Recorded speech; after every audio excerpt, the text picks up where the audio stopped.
Ladies and gentlemen, people treat you how you teach them to.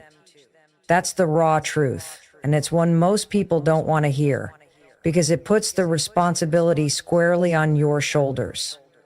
But if you're serious about putting an end to being disrespected, this is where it starts. Not with them, not with what they said or didn't say, not with how your boss talks to you or how your partner rolls their eyes when you speak. It starts with you. Every time you stay silent when someone crosses a line, you're teaching them that line doesn't matter. Every time you laugh off a backhanded comment or let a toxic friend dump their negativity on you without pushing back, you're saying, this is okay with me. And the truth is, people are not mind readers. They're observers. They pick up on what you allow. They notice when you don't stand up for yourself.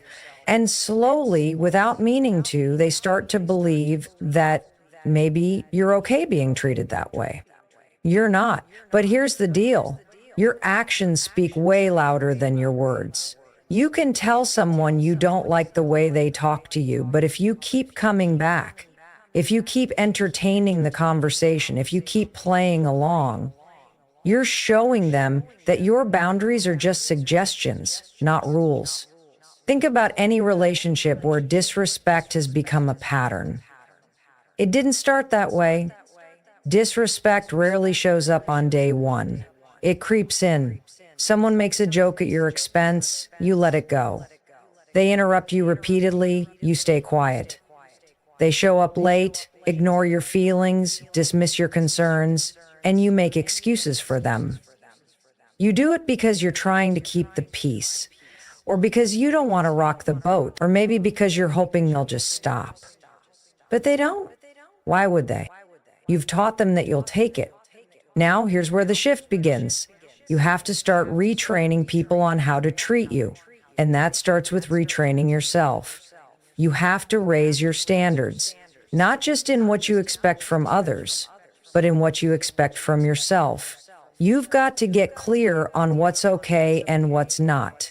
And then, this is the hard part, you have to act on it every single time. You don't have to yell. You don't have to argue. You don't have to give a TED talk on boundaries. All you have to do is stop engaging with behavior that disrespects you.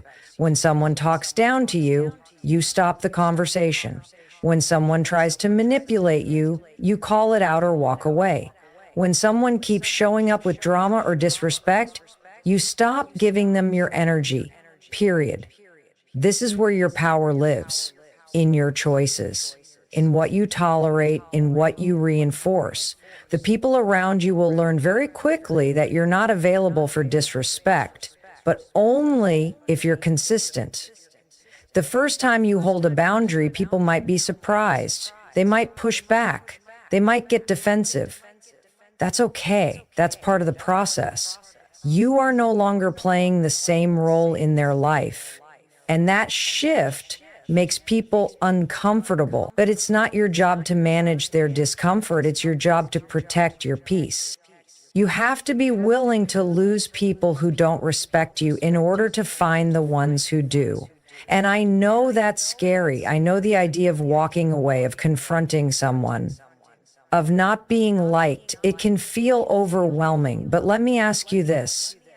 How much longer are you willing to shrink yourself to avoid conflict? How much more of your time and energy are you going to hand over to people who don't value you?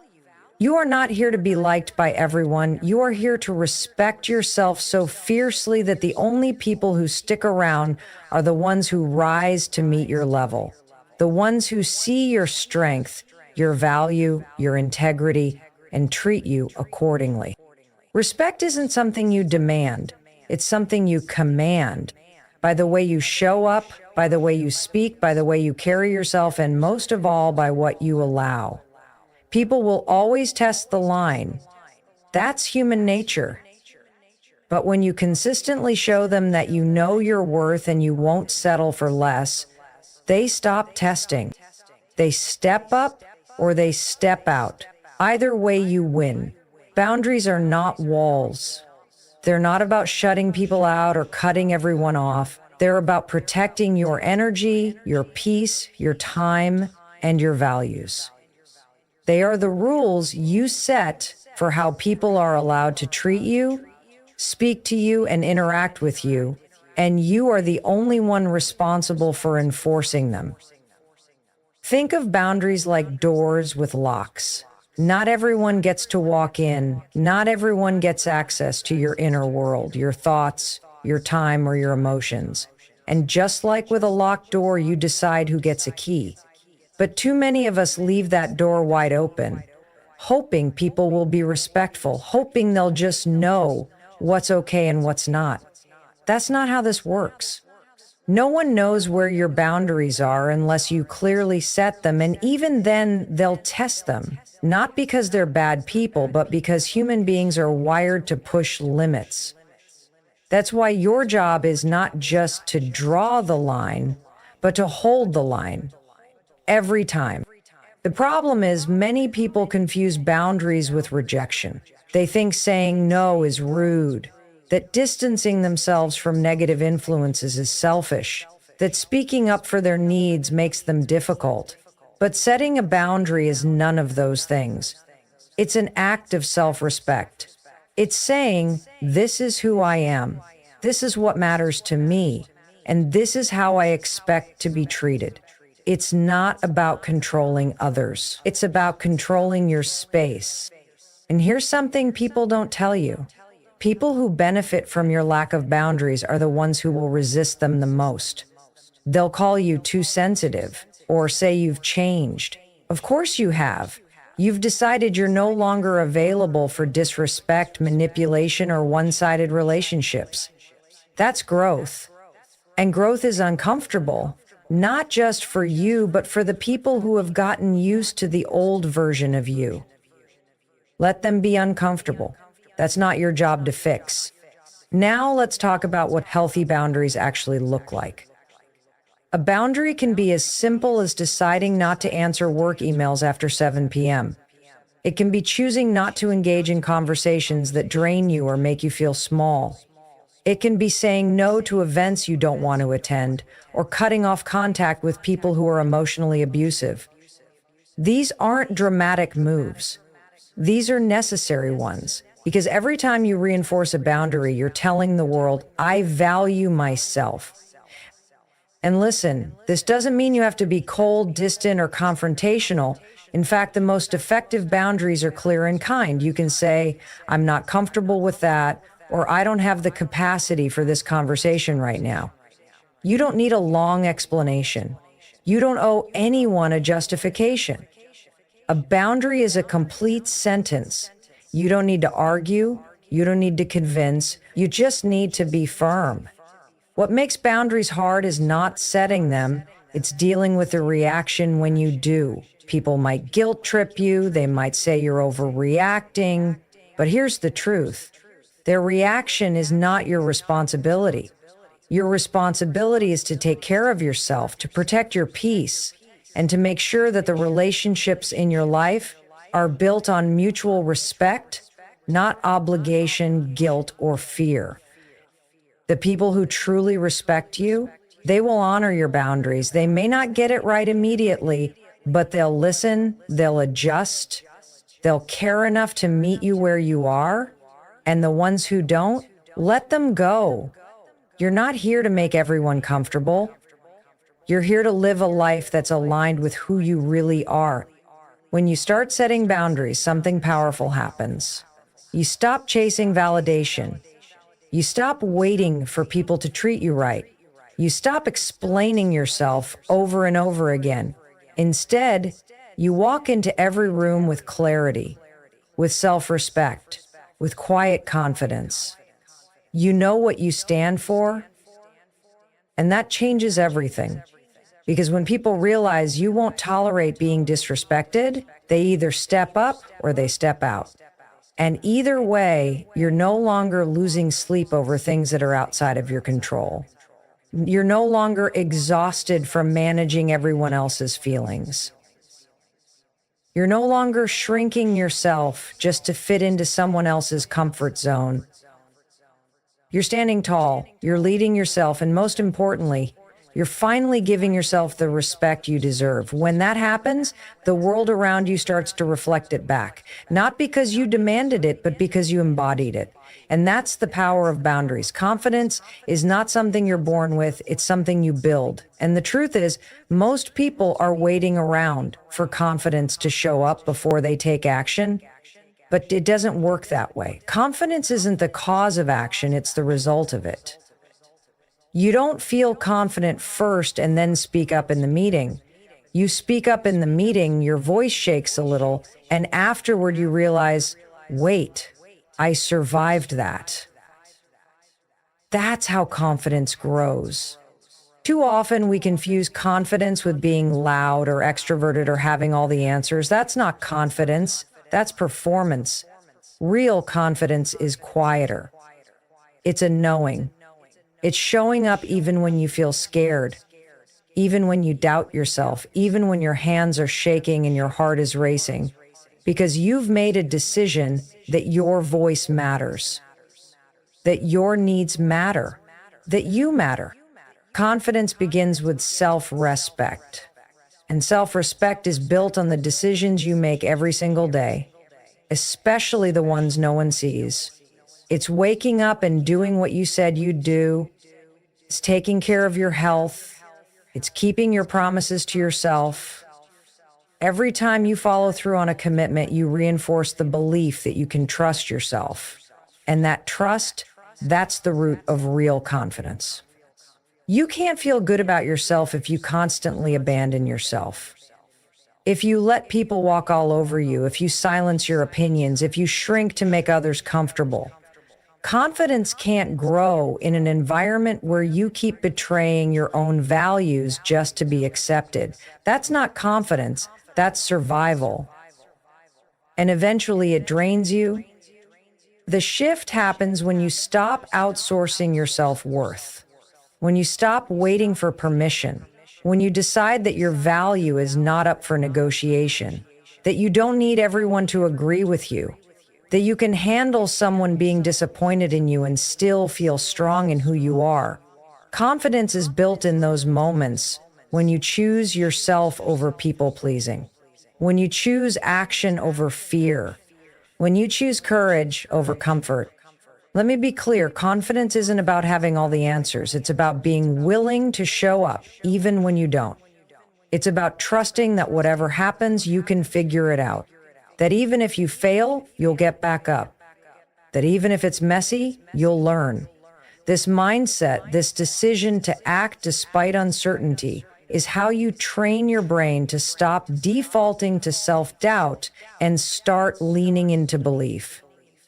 And yes, confidence can be uncomfortable because it forces you to face your fears. It forces you to risk judgment. It forces you to stop hiding. But comfort is not the goal. Growth is.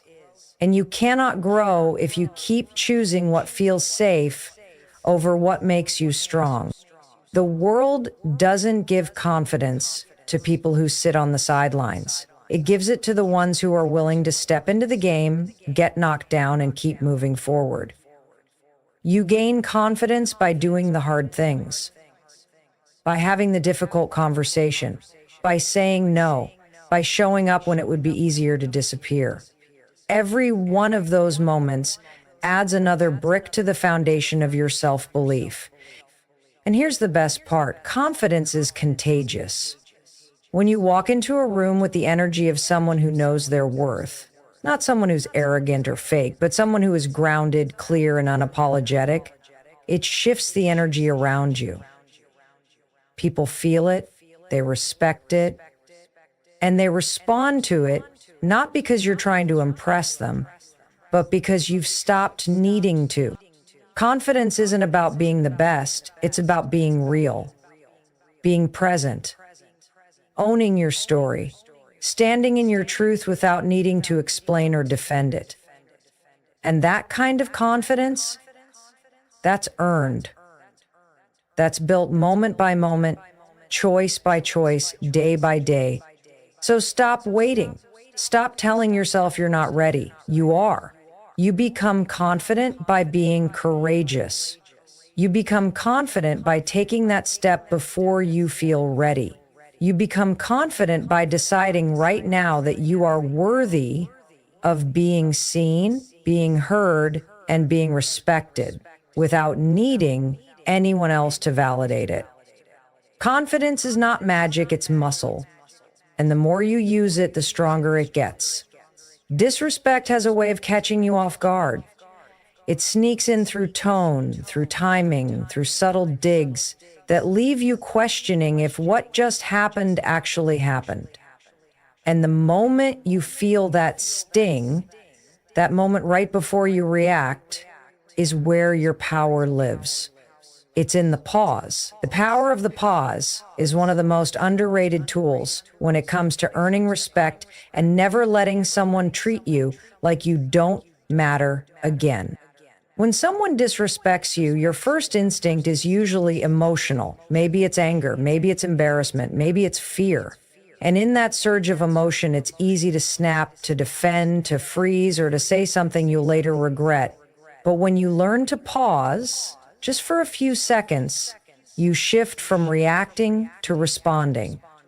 And that shift changes everything. The pause is a moment of self-leadership. It's not weakness, and it's not passivity. It's control. It's confidence. It says, I'm in charge of how I handle this. And when you stop reacting impulsively to every rude comment or triggering situation, you stop giving your power away. You stop letting other people dictate the energy you bring to a room. Let's get practical. Say someone interrupts you in a meeting. Again, you feel your heart rate spike, your face flushes, you want to snap. Instead, pause, breathe, give yourself just a beat, and then say calmly, I wasn't finished speaking. That moment of pause gave you time to gather yourself, to speak with clarity, and to model the kind of presence that commands respect. Now, this takes practice, because we live in a world that pushes us to respond instantly. Social media, emails, text messages, everything moves fast. But just because someone demands your attention doesn't mean they deserve your immediate reaction. The more you train yourself to pause, the more thoughtful your responses become. You stop living on emotional autopilot and start showing up with intention. And the beauty of the pause is that it works in every situation. Conflict with a friend? Pause before you lash out. Criticism from your boss? Pause before you internalize it. Passive-aggressive comment from a family member? Pause before you take the bait.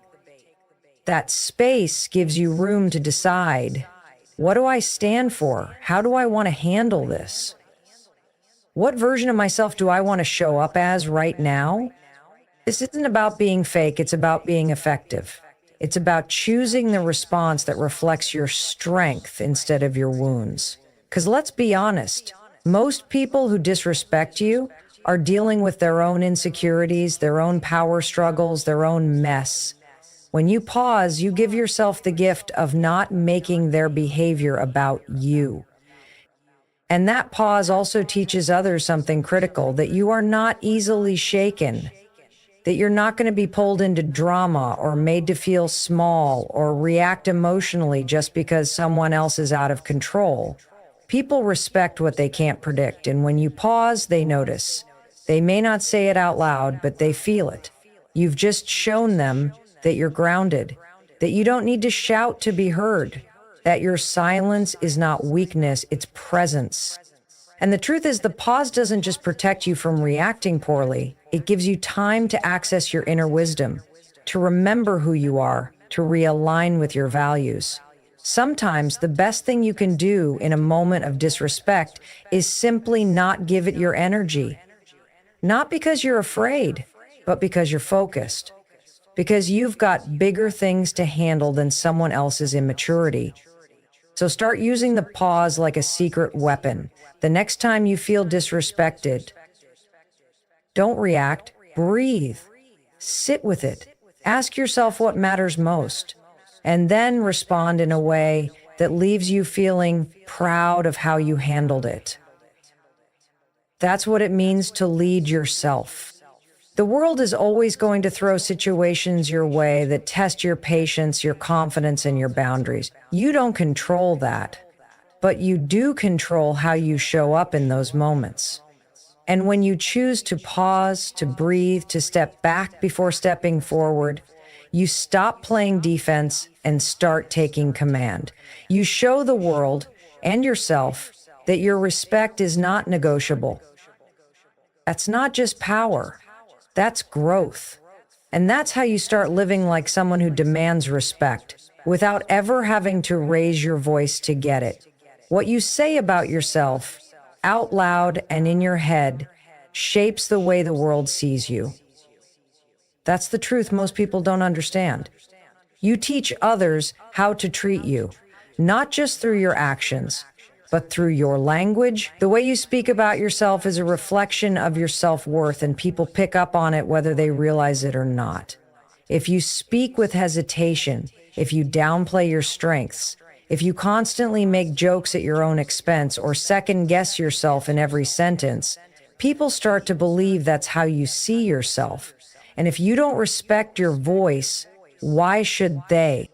You have to stop speaking about yourself like you're not in the room. Stop talking yourself down to make others feel comfortable. Stop using phrases like, "I'm just," or "sorry, but," or "this might sound stupid, but." Because every time you do that, you chip away at your credibility. You're unintentionally telling people, "Don't take me seriously," and they won't. Language is power. It sets the tone before you even finish your sentence. If you speak with uncertainty, you'll be treated with uncertainty. But if you speak with conviction, even if your voice shakes, you send a signal that you believe in what you're saying, that you believe in yourself. And that belief, that's contagious. Think about the people you admire, the ones who command attention when they speak. They're not necessarily the loudest, the smartest, or the most experienced. What they have is clarity, certainty. They speak as though their words matter, because to them they do. And that's where it begins for you, too. Your words have to matter to you first. Start by paying attention to the language you use every single day. When someone gives you a compliment, do you dismiss it? Do you say, "Oh, it was nothing," or "I got lucky"? That might feel humble, but it's actually a missed opportunity to affirm your own value. A simple "thank you, I worked hard on it," carries a completely different energy. You're not bragging, you're owning your effort. Or when you're in a room and asked for your opinion, do you downplay it? Do you say things like, "This might not make sense, but," or "I'm probably wrong, but"? That kind of language trains people to ignore you. It tells them not to listen. Instead, speak directly. "Here's what I think," or "this is what I've noticed." Stand by your insight. Your words deserve to take up space.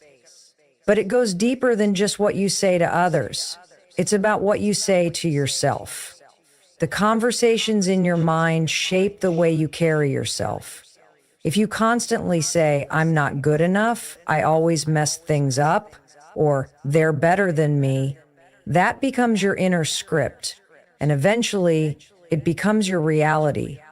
Your self-talk has to start reflecting the respect you want from others. You can't bully yourself in your head all day and expect people to see you as confident. You have to rewrite the script.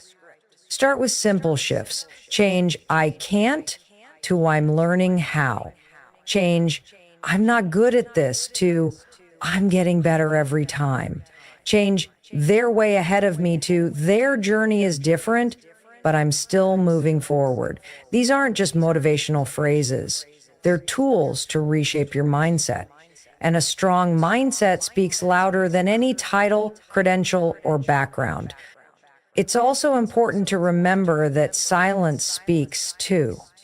If you stay quiet in moments when your voice should be heard, when someone disrespects you, when a boundary is crossed, when your values are questioned, you're sending a message that your voice doesn't matter.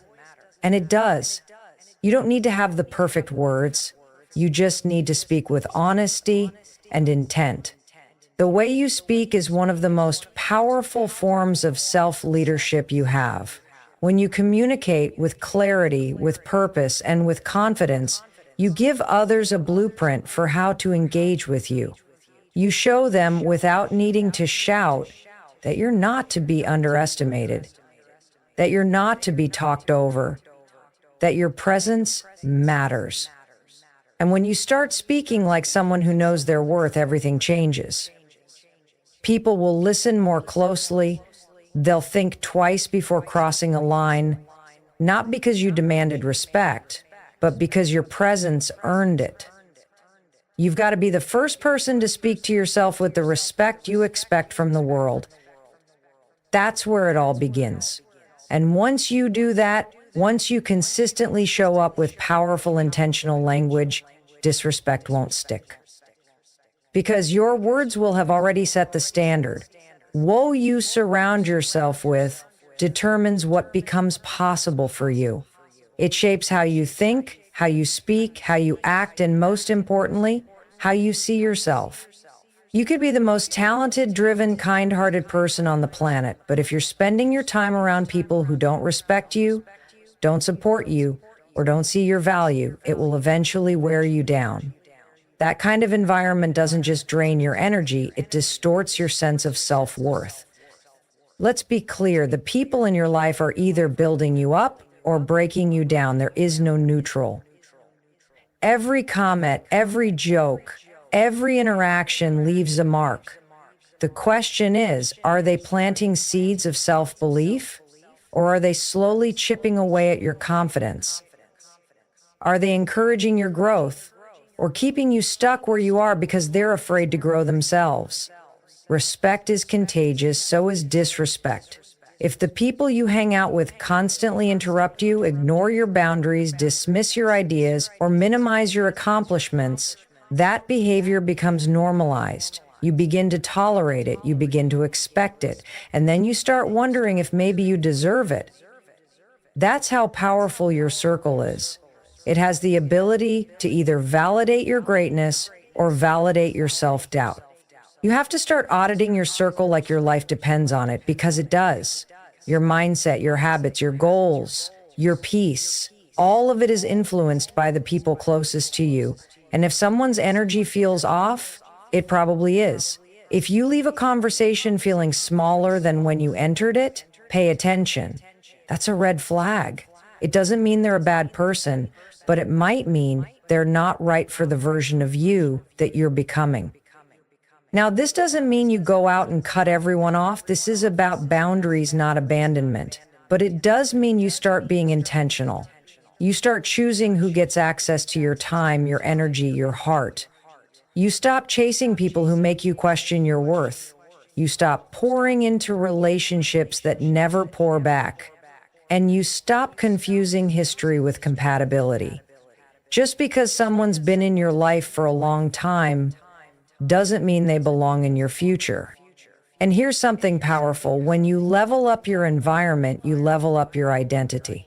When you're around people who are confident, kind, focused, and respectful, you start rising to that standard.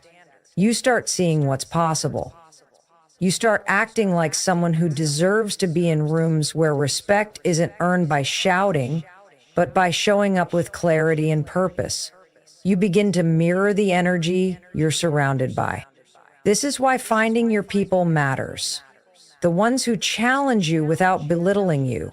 The ones who hold you accountable without tearing you down. The ones who listen when you speak and believe in your vision even when it's still messy. Those people don't just make life better, they make you better. And sometimes, you won't find them until you've cleared space by walking away from the ones who no longer align with who you're becoming. Letting go of toxic or one-sided relationships isn't easy, but what's harder is staying in them and slowly losing yourself in the process. You deserve to be around people who see you clearly, who celebrate your growth, who hold your name with respect even when you're not in the room. You deserve to be in spaces where you don't have to shrink to fit in And here's the truth. When you finally draw that line, when you start protecting your space and surrounding yourself with people who elevate you, everything changes. Your standards rise, your energy improves, your confidence grows. And suddenly, disrespect can't find a place to land. Not because it no longer exists in the world, but because it no longer belongs in yours. Choose your circle like your future depends on it, because it does. Your potential is too important to waste on people who can't see it, respect it, or support it. You are not too much. You are not asking for too much.